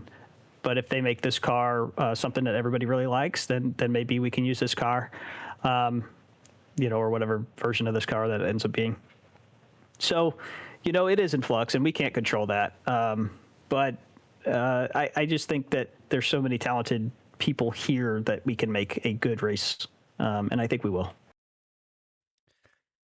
The biggest benefit is time. There'll be a lot of time to adjust and get ready for things next season as the season ends just before Labor Day here in the U.S. Christian Budd grabs the second race win of the season here in Atlanta. Before I let you go and let you celebrate with the Winstel community tonight, if there's anyone to shout and say thank you to, the floor is yours. Congratulations on an amazing drive and an amazing race, and to top it all up for a second race win for the 17 camp tonight. Yeah. First of all, wife and kids, mom and dad for watching, supporting me, letting me do all this. You know, it's a kind of a big commitment, and you know, they put up with that, and I really appreciate that. The whole admin team that works so hard at this, you know, there's just so much like little detail stuff that goes into it that nobody ever sees. And, you know, the extra time and the extra thought that goes into it. I haven't been thanking him enough this year, but Tyler Head for doing all these graphics. These graphics look amazing, and Tyler did a great job on those. You've done an awesome job on these broadcasts. They're so fun to go back and watch and relive this 2007 season. And then just, you know, anybody who's donated to help support us and make this happen, whether it was, you know, a couple bucks or a lot of money, you know, it helps us make this what it is. So we appreciate you. And then I'll just say every driver who showed up this year, who raced hard, this doesn't happen without all these drivers. So thank them so much. And then lastly, I'm just going to throw out a couple of congrats to Jake on his championship. That's the second championship, 2 in a row. That's so hard to do. Jake's proven, so he's so good. He's hard to beat. You know, the fact that he was the guy I had to pass for the win tonight, it kind of makes it a little sweeter for me because he's just so good. And then also to Michael Guest, who came in here, kind of missed some races, maybe one he shouldn't have earlier on too, and didn't matter, came back, battled all the way, put a good fight, and then won the Rookie of the Year. Also point that out. So good job to him. And then I think that's everybody. Thanks for watching if you watched this year, and hopefully you join us next year. Very much looking forward to see how next year goes along. A long off season, but it'd be well worth it to see Winstel back in action again in 2027. Christian Budd, race winner for the second time. He finally grabs an Atlanta race win in the 17 car, and we'll see him again next season, likely in the same number 17 as we take on the 2008 campaign next year. Christian, congratulations, and I know we'll see you down the road here in no time as we get ready for the Winstel 400 as well. I thank you so much. A phenomenal job for Christian Budd. Normally, the race winner is the one that gets all the spoils. However, we do have an exception to that tonight, and that is the new 2-time consecutive Winstel Cup Series champion, Jacob Potak. He won last season for Bill Davis Racing in the number 22. Said he wanted to do the number 24 in the 2007 campaign. All the cool paint schemes you got to see, the Pepsi car, the Nicorette car, obviously the DuPont Chevrolet as well that we ran most of the season. The 24 car looked electric tonight. Third place. Most laps led, though, and enough to hold on and grab the championship for the second straight season. Walk us through it. This was a race where you had to be on your toes because you had a green flag race all the way through, except for the very opening laps here. It was sprint to the finish. Yeah, it was definitely on my toes. I mean, last week was scary with the fuel saving. I didn't have that right at all, and I didn't know last week I was stressed the whole time. This race, I felt like I knew what was going on the whole time, but I knew how important it was to execute it. But I felt in control, which was great. And I don't know, qualifying lap, like I was thinking I got pole a few times in a row. I was ready to not get pole again, but just turn one, like the lap started and there's so much going through your mind, especially a night like tonight where so much is riding on it. And I had like an idea in my head of like, I think I'm going to, take it easy on the qualifying lap. And like, definitely this is the night where we can't have a mistake and start in the back. But just right after across the line, just something flipped in my brain. I was like, I think there's going to be a ton of grip and I'm just going to go for it. And there was, and the qualifying lap went perfect and then started on pole. And Josh, he was really respectful first lap. He let me get that lap lead. And then that caution immediately came out. And I felt 10 times better with that because a lot of times these races you start pole, but starting on that inside on an initial start, you can lose the lead. And I knew how important it was to get that 5 points. Like, I guessed he's driven so phenomenally the whole chase. And I think there's so many times where bonus points just kept me treading water in this battle. And that was just to get that at the beginning. That was great. And then I was just driving after that. Felt like I knew tire wear was really bad, but I couldn't bring myself to like take it really easy. I was like, I'm just going to push. Like I'm going to at least try to be at a point where I'm not destroying the tires. Like I'm not hurting myself. And I was like, but I can't really give up any pace. Like I can't I know I let one or two people go a few times, but most of the time I was just driving completely on the edge, just trying to get what I could out of it. And pit stops were great. Those were scary. Like the first pit stop, I thought I was going to get a penalty, and that would have been it. Would have been a heartbreaking next 50 laps of drive. But both pit stops went great, and I just exited the pits both times, knew what I needed to do, made it happen. And then at the end there, Bud and Roberts, I think the run before the last run, they had 2 or 3 lap better tires where I knew it's just they had a big advantage. But I'm pretty sure they both pit the lap after me going into the final pit stop, and I knew they only had a 1 lap gap on tires. It definitely helps, but I felt like I did some good things at the beginning of the last run to keep my tires in good shape, and I felt like I could put up a fight, and I definitely did. Held on the lead till like 3 to go, but I think it was around that time, 3 to go, where Bud took it to the inside, and I covered it real aggressively, and I heard him get out of the throttle, and I was like, if that was not an extremely kind and great driver to race against like Christian, that might have been it for me. Like somebody could have easily spun me out there. And after that point, I knew I had the most laps led. I felt like I was very confident in that. I didn't have the exact numbers at all, but I just felt like I'd been in the lead, I think 4 separate times. I didn't think that was a question. And again, back to the bonus points, keep me treading water. At this point, I was like, all right, I think the bonus points are going to win me the whole thing. And I knew 3rd place was going to get it done. I didn't need to get 1st. And I'd already taken one chance with Bud, and he let me go. And I was like, well, if 3rd place is going to get it done just as nice, let's just get 3rd and still get the championship. I was really happy with that. I mean, just an amazing race. It was fun the whole time. And this whole season's been so fun, and this race was just another one of countless awesome experiences with this group this year, and so happy to come out on top again, Carmen. And now you get to do something special, and that is enter as a 2-time back-to-back champion, which we've not seen in modern Winstel history. A pretty special moment for you. You also put yourself front and center, first in line to retain the number 24 for next season for the Winstel Cup Series campaign. A long off season, but I think everything's going to be worth it when we work through the all the updates that are coming here between now and next February. That being said, what's the optimism going into next season and trying to go and make the 3-peat? Yeah, I mean, like you said, there's a lot to work through to get to that point. So I'm happy with 2. If I got up here and said I'm ready for 3, I don't think that would be the point. So 2 is already more than I thought I'd ever get. So I'm gonna be happy with 2 right now, Carmen. Definitely a good question, but not on my mind right now. A championship once again belongs to Jacob Potak. Second year in a row here in the Winstel Cup Series campaign. Jacob Potak first in the 22 Toyota, now the 24 Chevrolet for Hendrick Motorsports. Before we let you go and let you celebrate the championship and enjoy the offseason that is to come, if there's anyone to shout and say thank you to, the floor is yours. An outstanding drive, a phenomenal season, 4 race wins, 6 pole positions, and another championship to add to the resume for Jacob Potak here tonight in the Winstel Cup Series campaign.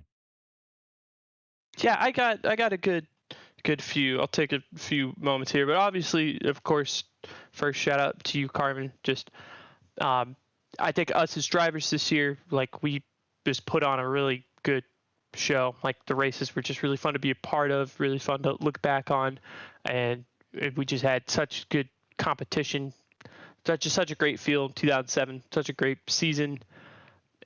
It was a big deal to all of us, and you stepped up and delivered on just fantastic broadcasts of fantastic racing, and just thank you so much for giving us the ability to look back on this later. Can't thank you enough for what you do, and I'm so happy to be a part of it. And shout out to Christian and Brennan and Emily and just everybody putting this together. It's so much fun. One of the best parts of my week, and just it's just great to be a part of it all, but be on top of it is so awesome. Wanted this so bad, and wouldn't be able to have this without the work that they put in. So they just hit a home run. You hit a home run. It just all is home runs this year across the board. And just shout out to all the drivers, everybody coming week after week and just making it just what it is. Wouldn't be fun without 40 of us each week going out there giving it our best. And shout out to Michael Guest. That was such a fun battle with him. We had a photo finish last week. We had the pandemonium at Talladega the week before. I think it was it had been edge of my seat for the last 3 weeks, and he is just so good. I mean, I really can't say anything else besides that, but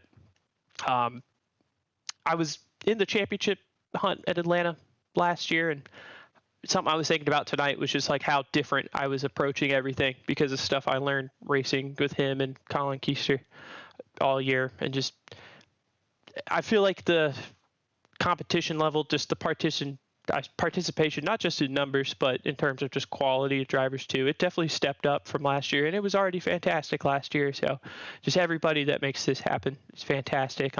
Shout out to my mom. Really happy to get this win. I know that she'll be really happy, and grandma as well, my aunt, and head Chuck. Just thank you guys for watching and supporting.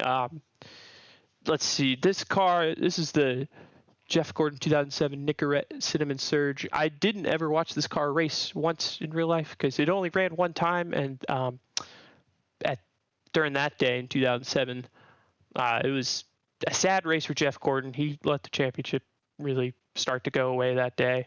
I didn't watch it at all, though, because my aunt and my uncle had taken me to SeaWorld that day, so I was busy watching Shamu instead of being a sad Jeff Gordon fan. And there was plenty of time left for that later in my life, so shout out to them for helping me avoid the real-life sadness with this car. And I think that's going to do it. But, again, thank you so much, Carmen, for making this all possible. Phenomenal drive for Jacob Potak. The sadness does not belong to this green and yellow DuPont Chevrolet tonight. It is celebration as a champion for the second time in succession for Jacob Potak. Jake, congratulations, and obviously we'll talk to you again when the next season starts. Until then, enjoy the offseason and enjoy the championship that comes with it. Congratulations. Thank you, Carmen. A phenomenal drive for Jake Potak. Third place and most laps led, enough to grab the bonus points to win the championship here in this campaign. Let's go over the full points as things run. If things are updated for us here, we hope that they have. Let's try that again. Have they updated for us? Yes, they have. 10 points was the difference between Jacob Potak and Michael Guest. Dylan Roberts exactly where he was on the entry sitting third place in the points at the end of the season. Christian Budd up to fourth. But a close fight in that top four as things ended. Emily Howe, fifth place in points. Ahead of Andy Trupiano, Gabriel Mauricio, Jose Solis Jr., Sean Peleg, Lucas Davila, your top 10 in points. Ahead of Josh Chen by 3 points. Colin Keister not making many appearances in the chase this season. Ends up 12th, but falling no further than that. Brennan McGee in 13th, best of the rest by 61 points. Christina Ryan, her best Winstel Cup Series campaign, her race win in Kansas, a hallmark moment of her career here in Winstel. She's 14th in points ahead of Kirk Marble, Brandon McKissick, Parker Alexander, Ryan Hill, Blake Cannon, and Nick Doucette, your top 20. Evan Locke, Tyler Head, Ryan Moyer, and Alex Bates ran out your top 24 in the points. This is the important little caveat here. Top 35 locked into the first 4 races of next season. Philip Snipes, Tom Millette, Christian Poe, Tyler Murray, Andrew Farinares, Larry Pierce, Brandon Coppinger, Craig Lautenslayer, Kyle Benson, Mike Rasmus, and Brandon Cruz made it in to the top 35 in this final race of the season. Jordan Bearby misses out by 6 points. That's how close the margin is on being in or having to race your way in next season. We'll see how that pans out. Lucas Strayer, Thomas Lewandowski, James Grantham, your top 39. Your top 40 is rounded out by Jeff Yinich. Corey Steinhauser, Tom Wetmore, Logan Kress, Evan Melanson, Corey Cook, Ryan Daly, Zach Tyndall, and Hayden Rapaw will be among the many that have to race their way in when we come back around to Daytona next March. Outside the top 48, Ryan Andrew, Ken Huff, Austin Reedy, Eli Sasek, Anthony Kroback, TJ Crampton, Dan Breckus, Aaron Smith, Colin Bowden, Steve Brown, all in that group. I fast-forwarded just a little bit too quick there. Matthew Seeger, Ethan Winters, your top 60 is how that page read out. Bryce Saucier, Chris Bishop, Hunter Waters, Vincent Crowe, Alex Chilcott, Christian Strader, Roy Collins, Billy Thompson, Tyler King, Rocky Boyd, Joseph Boehner, Matthew Molnar, your top 72. Your last page of starters here in this Winstel Cup Series campaign. Colt Huff, Ty McWhorter, Steve Yinich, Ryan Doucette, Tyler Saville, Dale Davis, Mike Alexander, Joseph Pashota, Matt Skipper, Michael Sturgill, Anthony Foss, and Steve Buchanan. Round out your 84 participants in this Winstel Cup Series campaign. See if we can talk to Brennan McGee here in a moment. Don't think that's going to be possible. You shall see if he wants to speak or not.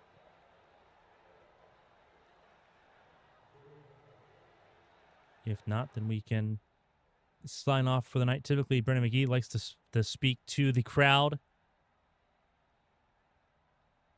before we sign off. So give us 1 second.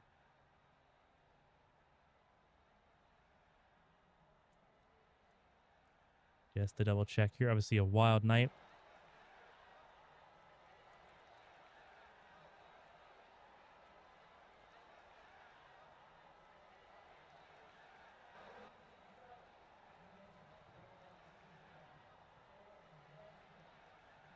While I wait for a response there, again, a reminder of some of the stuff that we have coming up here on ABM.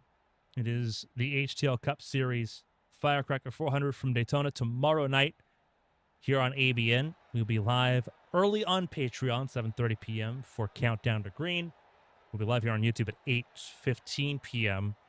for the race broadcast. And then on Thursday, it's the IndyCar Series, their season finale in Fontana, to round up their season as well here just after Labor Day. That's coming up here on this Thursday. Next week is the HTL Cup Series from the road course in Daytona. And then the HTL Challenger Series begins its 4th season here on ABN. That is on September 8th. And you'll be able to see all of that here again on ABN.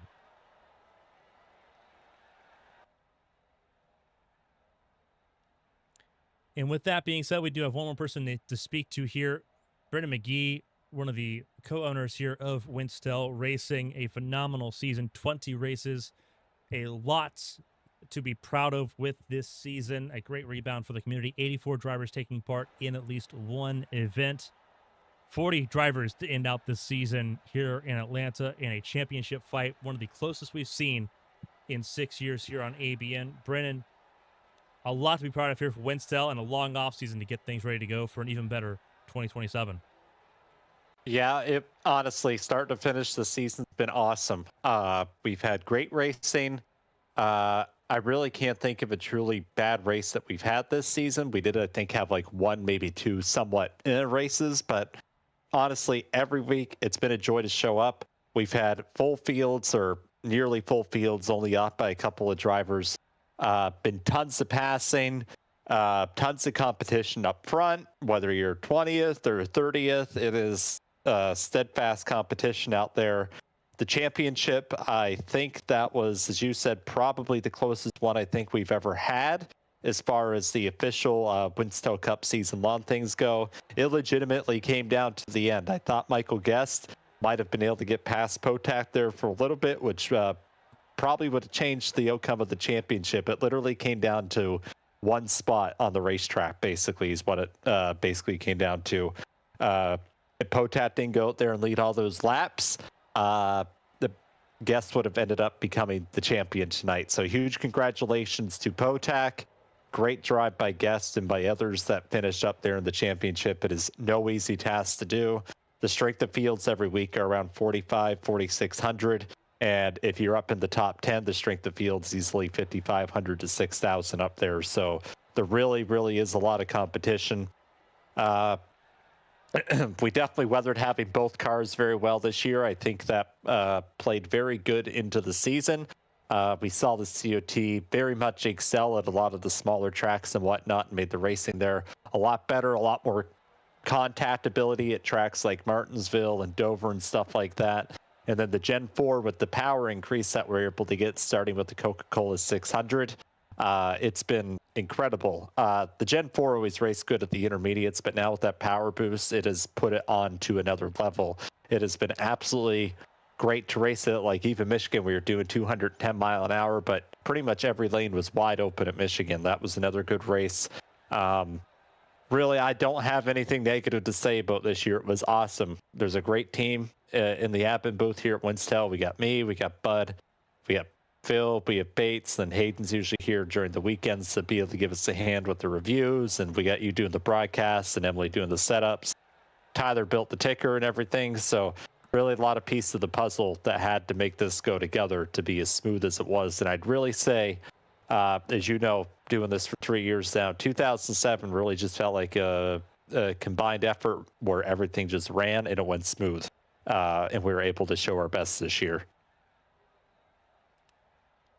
And obviously a lot of anticipation going into next year, a long off season, longer than what we've seen before in Winstel. 20 race season, everything over by before Labor Day, a pretty big ordeal. Next year looking to be even better.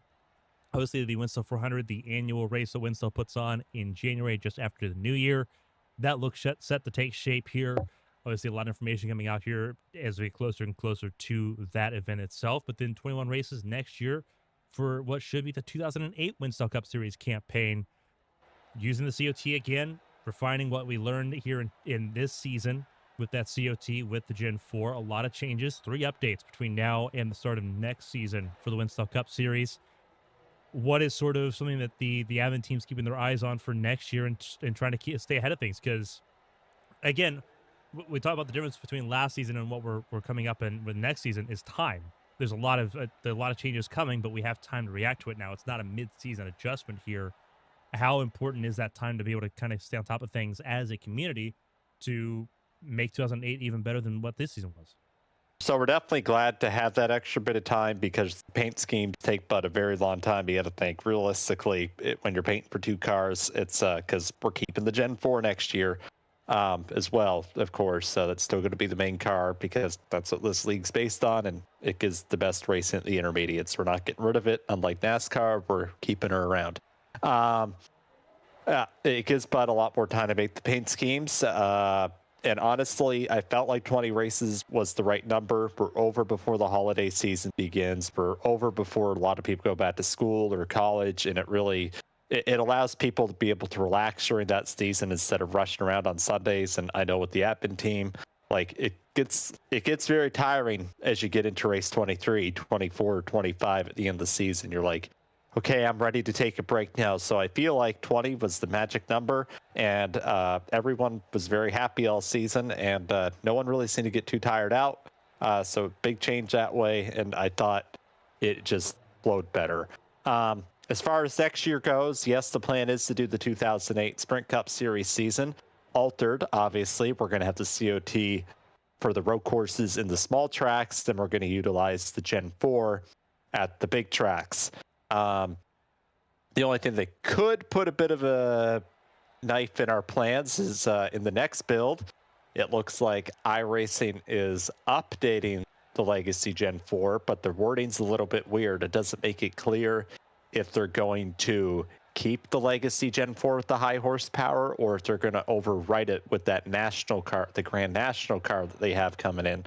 So we're going to have to kind of play it by ear a little bit here over the course of the next couple weeks, and we're going to have to do some serious testing here in about a week and a half when the new build comes out to make sure hopefully everything is still fine and dandy. So you're always kind of playing that game a little bit. We never got bit by it this year, except for the jitter glitch that happened in the last build on most of the Legacy content. But we're very much hoping this Legacy Gen 4 with its full power gets to stick around for next year, because if it does, no question in my mind, are we doing 2008? There's no reason not to. This season was so much fun, and I'd love to do it again, and so would many others. The important part about that is that this Gen 4 is losing the legacy tag. So there are some updates coming to the Gen 4 Cup car. Whether or not that means the Grand National version or the Gen 4 Cup car is what we see after September 8th. Remains to be seen, but a lot to be excited about potentially if things fall right in just over a week's time. A phenomenal season, 20 races, and a phenomenal championship battle all the way through. A lot of different race winners, a lot of feel-good moments in this campaign as well. So before we let you go and let you obviously enjoy the rest of the evening with the Winstel community here, if there's anyone to shout and say thank you to, the floor is yours. Congrats on another phenomenal season for Winstel. We're glad to be able to be a part of it and be able to put the show on every week here on ABN, and we can't wait for next season. Also, thank you to you guys. Thank you to the admins. Thank you big time to the drivers. Thanks to the viewers that tune in. Like I said, just tons of people make this go together, like I already mentioned. And I really just can't thank people enough. A lot of people have been here for many years here at Winstel. The league itself is over 10 years old now. Some people are still here from the beginning. But a lot of people that started in 2006 are still here, or a lot of people that joined in 2003 or 2004, they keep coming back every single year to race. So at this point, I would say we have a very good group core of 30 to 35 drivers every season, which is great because it allows you to know how each other races. So let's say someone new comes into the league, even if they have a 4,000 or 5,000 I rating, you don't always know how they're going to race the Daytona and Talladega in a Winstel event. They basically have invisible rookie stripes on their car because people just don't know how they're going to race. And you see that at the plate track sometimes. People don't know if they can trust the rookie on the track in Winstel because they haven't raced them much, but they've raced the other 30, 35 drivers around them, so they're going to pick them to go with. So we do have a little bit of that now just because we've been around for so long, but it makes it fun, makes it cool. You get the same people a lot, then you get some new faces every year that come and join, and that's always awesome to have too. Like you said, we had 84 drivers attempt to race this year. That's insane. That is absolutely insane, but it's been a ton of fun. Absolutely no regrets. 10 out of 10. Would do it again. A phenomenal season here. Starting Daytona, ends in Atlanta. And we get to see how things pan out here as the offseason begins in earnest tomorrow, all the way through to the Winstel 400 in early January. Brennan, congratulations on an amazing season on behalf of Winstel and everyone here at ABN. And hopefully we get to see even more and even better next season for the 2008 campaign as everything goes to plan there. Thank you, and see you around. Thank you, everybody, for tuning in. A phenomenal job for everyone here at Winstel that put everything on. We are glad that everyone could be a part of it. That'll do it from us here in Atlanta for the Winstel Cup Series campaign. Jacob Potak, your champion for 2007. back-to-back champion here in Winstel. Michael Guest, Rookie of the Year, second place in points. Dylan Roberts, third. Christian Budd, your winner tonight, fourth in points at the end of this race. A lot of feel-good moments, a lot of happy times here in Winstel here in 2026. We hope for more of the same next season. But the party doesn't stop here on ABN. Tomorrow, it's the Firecracker 400 throwback night for the HTL Cup Series. Race 14 will be live on Patreon 7:30. We'll be live here on YouTube 8:15 to get the party started from the high banks of Daytona. On behalf of everyone here for Winstel and all its partners, and everyone here at ABN Studios, ABN Sports, our partners Winstel Graphics and Advanced, I'm Carmen Sienna. Thank you for joining us. Join us tomorrow. Until then, stay safe and stay healthy. We'll see you from Daytona.